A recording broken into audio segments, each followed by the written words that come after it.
পর কার্তিকা বাড়িতে গ্রামের লোককে খাওয়াচ্ছিল ওর বর আজকে বাড়িতে আসবে সেই আনন্দে। তখনই হঠাৎ বাড়ির চাকর একটা বয়স্ক লোককে খুব মারছিল। সেটা দেখে কার্তিকা জিজ্ঞেস করে কি হয়েছে, বাড়িতে আসা অতিথিদের কেউ কি এমনভাবে মারে?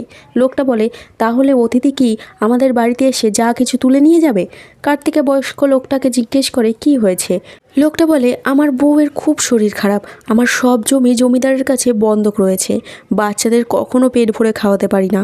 কার্তিকা হাতের দুটো পালা খুলে দিয়ে বলে আমার শত্রুকেও আমি এমন অবস্থায় দেখতে চাই না, এটা নিয়ে যাও, বাচ্চাদের খাওয়াবে আর স্কুলে পাঠাবে। লোকটা কার্তিকাকে ধন্যবাদ জানিয়ে বলে আপনার মূর্তি তো মন্দিরে থাকা উচিত, আপনি তো ভগবান, আপনার মনটা খুবই ভালো, ভগবান যেন আপনাকে সব খুশি দেয়। কার্তিকা বাড়ির কাজের লোককে ডেকে বলে এনার বাড়ির লোকের জন্য খাবার দিয়ে দাও। তখনই সেখানে গ্রামের জমিদার আসে। কার্তিকা বলে আপনি প্রথমবার আমার বাড়িতে আসলেন, খাবার খেয়ে যাবেন কিন্তু, ততক্ষণ আমি আপনার জন্য একটা স্পেশাল কফি বানিয়ে আনছি।